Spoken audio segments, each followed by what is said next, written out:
여러분, 중소기업이 안도를 한다. 원자재 값이 달라졌기 때문에. 이 말이 여러분 사실일까요? 일단 단적인 딱 지표로 봤을 때 이것은 사실이라고 이야기할 수 있습니다. 이거 한번 보세요. 일주일 새 니켈값 하락률이 마이너스 3.3%입니다. 일주일 사이에 많이 떨어지는 거죠. 이것을 보면 이제 원자재 가격도 많이 떨어지겠네, 그렇게 예상할 수가 있습니다. 그렇지만 추세적으로 보면 이게 아직까지예요. 아직까지. 추세적으로 한번 볼게요.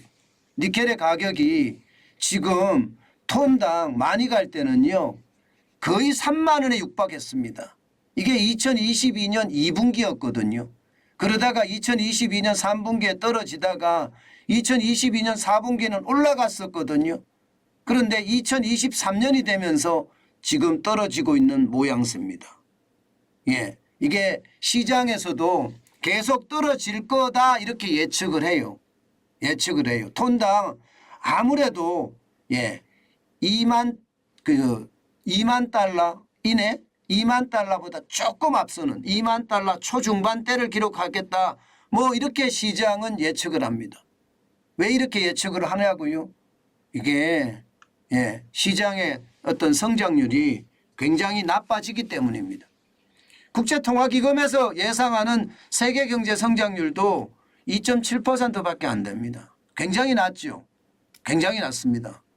이게 세계 경제는 개발도상국이나 신흥국의 성장률이 굉장히 높기 때문에 세계 경제의 평균 성장률은요 보통 한 4%가량 됩니다. 4%. 그런데 2.7%면 굉장히 낮죠.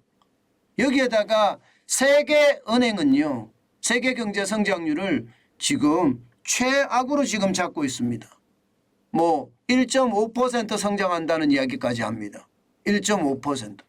결국은 세계 경제가 1.5% 성장을 하게 되면 여러분, 이게 어떤 나라는 외환위기를 겪을 수밖에 없습니다.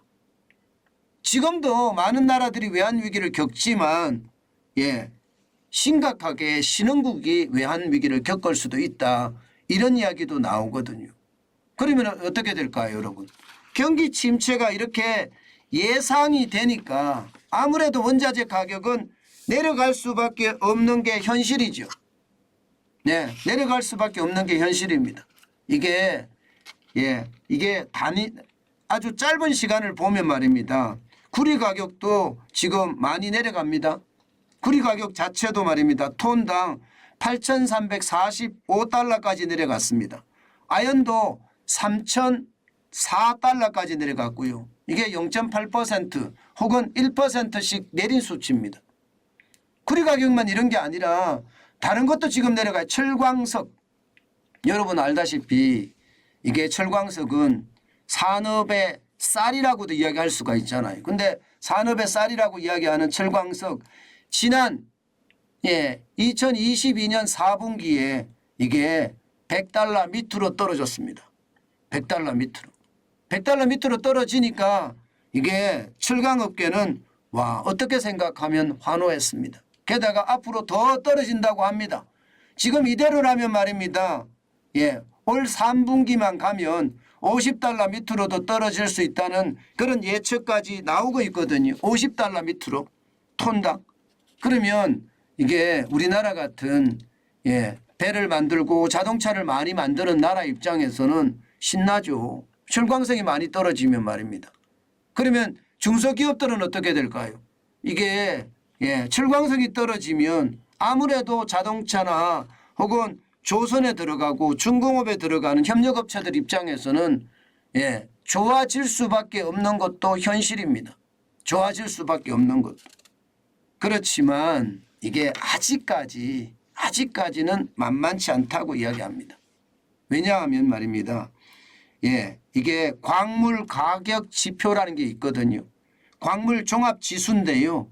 10일 기준으로 봤을 때 3,425.6을 기록하고 있습니다. 굉장히 높습니다. 1년 전 1월 11일 보면 말입니다. 2875.9였거든요. 예. 그러니까 아직까지는 예, 지금 원자재 가격이 높지만 그나마 말입니다. 그나마 세계 경제의 어떤 침체 모드가 나오면서 원자재 가격이 떨어지고 또 우리 입장에서는 예, 원자재 가격이 떨어지면 거기에 대한 부담감이 많이 예, 줄어드는 그런 효과가 있어서 다행이다 이렇게는 이야기할 수 있어요. 예, 그렇지만 전체적으로는요. 예, 아직까지 높다. 예, 아직까지 높다. 더 떨어져야 된다. 예, 그렇게 이야기할 수가 있을 것 같습니다. 그나마 말입니다. 떨어지고 있다는 사실이 안 그래도 어려운 우리 중소기업에게는요. 예, 더 떨어져라 이렇게 예, 웃고 있는 듯합니다. 그나마 다행이라고 봐야 되는 건가요? 예, 그렇지만 전체 수출이 줄어들어서서 이게 또 하나의 악재 중에 하나인데요. 아마 우리 기업인들 참 대단하거든요. 예, 신발의 밑창이 다 떨어질 때까지 걸어 다니는 게 이게 우리 기업인들의 속성입니다. 아마도 저는 우리 기업인들이 이 어려움 잘 극복해 가리라고 믿습니다. 또 그래야 되고요.